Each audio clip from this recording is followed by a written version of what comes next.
अस्सलाम वालेकुम viewers, welcome to my YouTube channel. अगर आप साइट के ऊपर कोई भी कंक्रीट वर्क करवाने जा रहे हैं तो उसके लिए ज़रूरी होता है कि आपको पता हो कि जितना कंक्रीट वर्क हमने करना है उसके अगेंस्ट हमारे पास मटेरियल मौजूद है कि नहीं। तो वो मटेरियल कैसे कैलकुलेट करते हैं वो मैं आज आपको इस वीडियो में बताने जा रहा हूँ। प्लीज़ मेरे साथ जुड़े रहें। Let's start the video.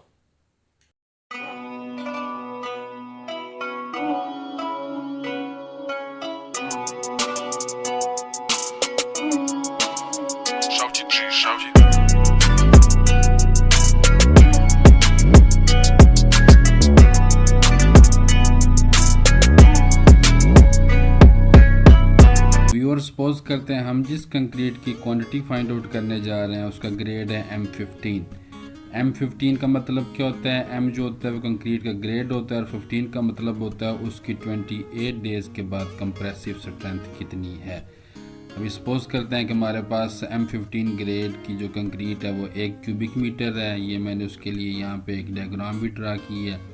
1 metre height, 1 metre width और 1 मीटर लेंथ, यानी 1 cubic metre concrete M15 grade की। उसके अंदर हमने एग्रीगेट, सैंड और सीमेंट मालूम करना है। तो M15 कंक्रीट का जो मिक्स है उसकी रेशो क्या होती है? देखें यहाँ पे ये मैंने लिखी हुई है 1:4 रेशो की जो कंक्रीट होती है वो M15 ग्रेड की होती है, जिसके अंदर पहले नंबर पे जो चीज़ होती है वो हमेशा सीमेंट होता है, दूसरी जो रेशो होती है हमेशा सैंड की होती है और जो तीसरी रेशो होती है वो हमेशा एग्रीगेट की होती है।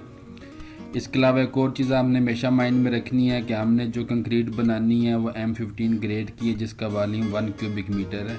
अगर हमें 1 cubic metre volume of concrete बनाना है जो कि वेट है तो हमें ड्राई हमेशा उससे ज़्यादा मटेरियल चाहिए होता है, क्योंकि ड्राई मटेरियल के अंदर वाइड्स होते हैं। जब वो आपस में मिक्स होते हैं मटेरियल तो एक दूसरे के वाइड्स कवर करके वॉल्यूम अपना कम कर लेते हैं। इसलिए जो भी कंक्रीट हो उसका जो ड्राई वॉल्यूम है वो हमेशा वेट वॉल्यूम से ज़्यादा होता है। वो कितना ज़्यादा होता है वो एक थंब रूल है कि हमेशा आपका जो भी ड्राई मटेरियल होगा 1.54 टाइम ज़्यादा होगा वेट वॉल्यूम से। तो अगर हमने 1 क्यूबिक मीटर की कंक्रीट बनानी है तो हमें मटेरियल कितने क्यूबिक मीटर चाहिए होगा? 1.54 क्यूबिक मीटर। तो कैलकुलेशन की तरफ चलते हैं। सबसे पहले हम जो है वो अपना रेशो का सम कर लेते हैं। तो रेशो का मैंने सम कर रखा है यहाँ पे 1 + 2 + 4, टोटल रेशो बनती है 7, जिसमें 1 क्या सीमेंट है, 2 क्या सैंड है और 4 क्या एग्रीगेट है। तो कैलकुलेशन स्टार्ट करते हैं। व्यूअर्स ये देखें, सबसे पहले मैं कैलकुलेशन करने लगा हूँ सीमेंट की। तो इसका सिंपल सा फार्मूला है कि सीमेंट के जितने भी पार्ट आपके रेशो के अंदर यूज़ हुए हैं वो लिखें और उसको डिवाइड करें टोटल सम ऑफ रेशो से। तो मेरा सीमेंट कितना था इस रेशो में? 1:4 की रेशो थी तो सीमेंट मेरा था 1 मैंने ऊपर लिखा और नीचे टोटल रेशो से डिवाइड किया। टोटल रेशो कितनी थी? 7, यानी 1/7 और मल्टीप्लाई मैं करूँगा टोटल वॉल्यूम से। यहाँ पे आपने एक बात ध्यान में रखनी है कि टोटल वॉल्यूम आपने कौन सा लेना है? ड्राई वाला, क्योंकि आप ड्राई मटेरियल कैलकुलेट कर रहे हैं।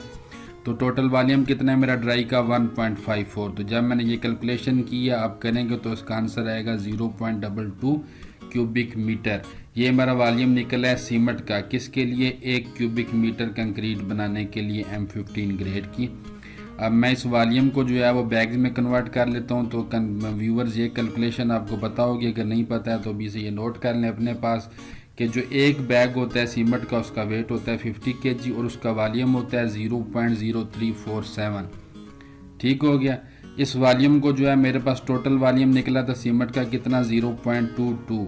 एक बैग का वॉल्यूम कितना है? 0.0347। तो 0.22 को मैंने डिवाइड किया वॉल्यूम ऑफ 1 बैग से, तो मेरे पास टोटल बैग्स निकले हैं 6.34। मीन्स कि 1 क्यूबिक मीटर कंक्रीट बनाने के लिए M15 ग्रेड की मुझे 6.34 बैग्स चाहिए सीमेंट के। आगे चलता ही मैं कैलकुलेशन बताता हूँ आपको सैंड की। सैंड का भी सेम वही फार्मूला, आपने जितने पार्ट सैंड के इस रेशो के अंदर हैं वो लिखने हैं divided by total sum of ratio. तो कितने सैंड के पार्ट हैं इसके अंदर?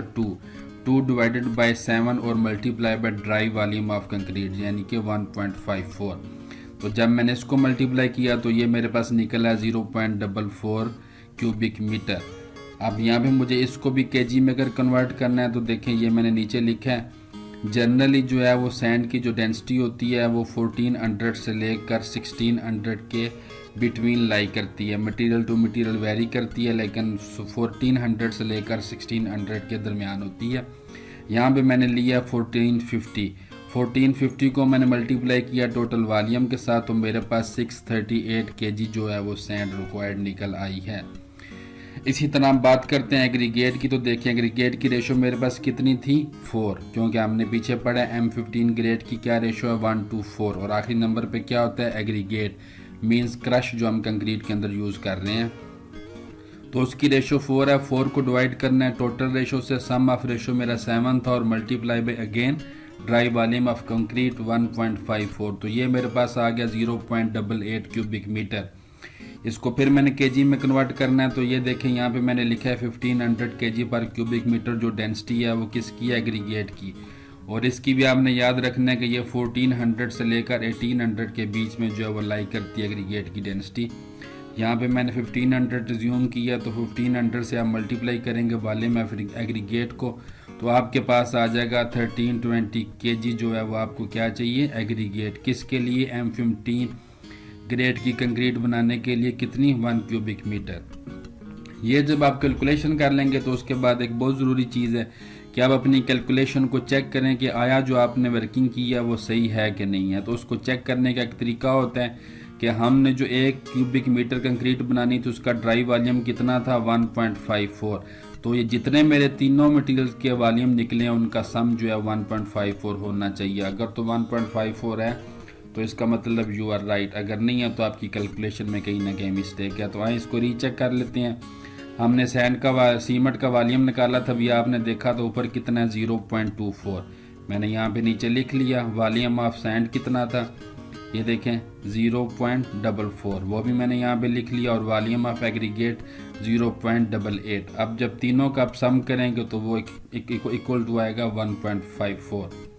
तो दोस्तों ये एक मेथड है कंक्रीट कैलकुलेट करने का, उसके जितने भी इंग्रेडिएंट हैं कैलकुलेट करने का। इंशाल्लाह मैं नेक्स्ट वीडियो में आपको कंक्रीट की टाइप्स के बारे में भी बताऊँगा, और मज़ीद इसके बारे में और बहुत सारी इसकी जो प्रॉपर्टीज़ हैं वो आपसे शेयर करूँगा।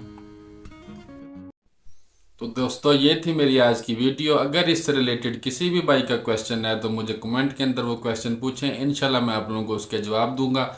और अगर आपको मेरी ये वीडियो अच्छी लगी है तो मेरे चैनल को लाइक और सब्सक्राइब करना नहीं भूलें, और बेल आइकन का बटन लाजमी दबाएं ताकि हर आने वाली वीडियो मेरी आप तक पहुँच सके। इंशाल्लाह मैं आने वाले वीडियोज़ के अंदर जो है वो आपको मज़ीद कंक्रीट के बारे में बहुत सारी चीज़ें बताऊँगा, फील्ड के ऊपर बहुत सारी टेस्टिंग उसके बारे में बताऊँगा। इंशाल्लाह मिलते हैं नेक्स्ट वीडियो में, तब तक के लिए अल्लाह हाफिज़।